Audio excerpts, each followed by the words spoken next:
This probably didn't go the way Don Lemon expected. The washed-up former CNN anchor was shocked to find Trump voters in deep blue New Jersey. Watch this. Who do you support? Trump. I plead the fifth. Trump for the win. Who do you want? Trump. Why don't you like Harris? Oh, she doesn't have any experience. Trump looked like he got it in the bag right now. 4 years ago, it was a lot better. I made a lot more money than I do now. I know you feel that way, but that's not actually what the record shows. The economy is actually better under Biden. No, I'm serious. Isn't it great, Jesse, to have the delusional Democrat being confronted with a guy telling him what his reality is and Don Lemon trying to fit his own answer in there? Don Lemon got demoted and now he's Johnny. And Johnny does a better job. He doesn't argue with these people. I don't have polls at prime time. I have Johnny. Johnny goes out and gives us a sampling. He went out today in Chicago, talked to about 8 people on the street. All Democrats, most of them African-American. 7 out of 8 of them aren't voting for Kamala Harris. That right there is my poll, Jessica. I don't need another poll. That right now is an anecdote, which I'm going to take to the bank. Which always predicts elections. Random anecdotes. Don't say red wave. I dare you to say it. I dare you. All right. Where's your red wave, Jesse? Okay, I'm done. All right, Greg. I'm walking off the set. Greg, you know, last week, Kamala talked about prices and food bans on prices. She got trashed by all of the economists and the newspapers. Now she's kind of morphing into, well, we have to make sure that we crack down on unfair mergers and acquisitions, as though now monopolies are the problem. But who says she won't go back to food price bans? I love that she keeps learning a new phrase a week.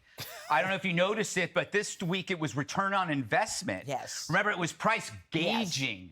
Yes. Gauging last week, and they said, no, it's gouging. And now it's like return on investment, which she employs like a child with a hammer. You have to understand that the whole return on investment thing is bogus.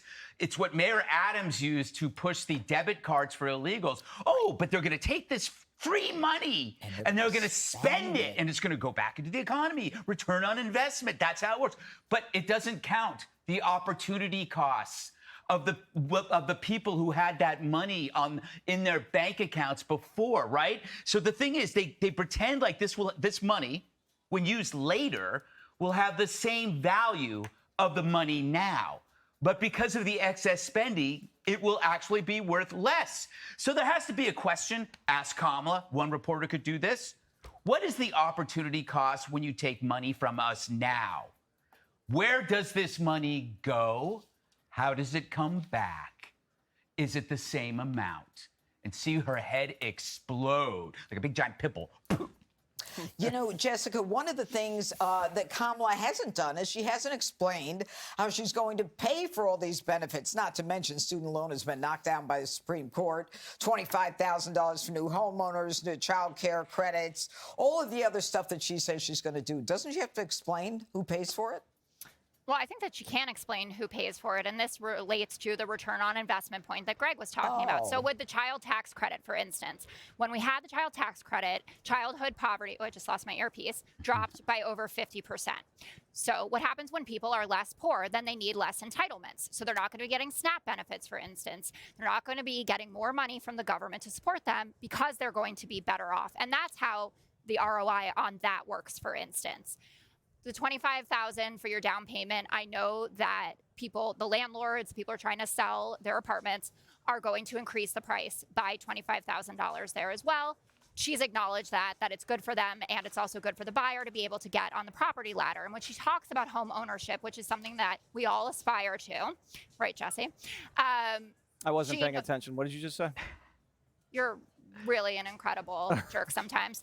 Anyway, the point of it is that it makes communities safer. It makes public schools better when people are invested in those communities. And honestly, the gaggle talk that she had yesterday or the day before, I think that people found out a lot more about how she is going to be supporting these policies and what the benefit to the American public is going to be from them. No bank lender will ever be affected by a $25,000 tax credit. They're not going to, oh, you know, you weren't going to get this loan, but now that I see this $25,000 thing, I'm going to trust you.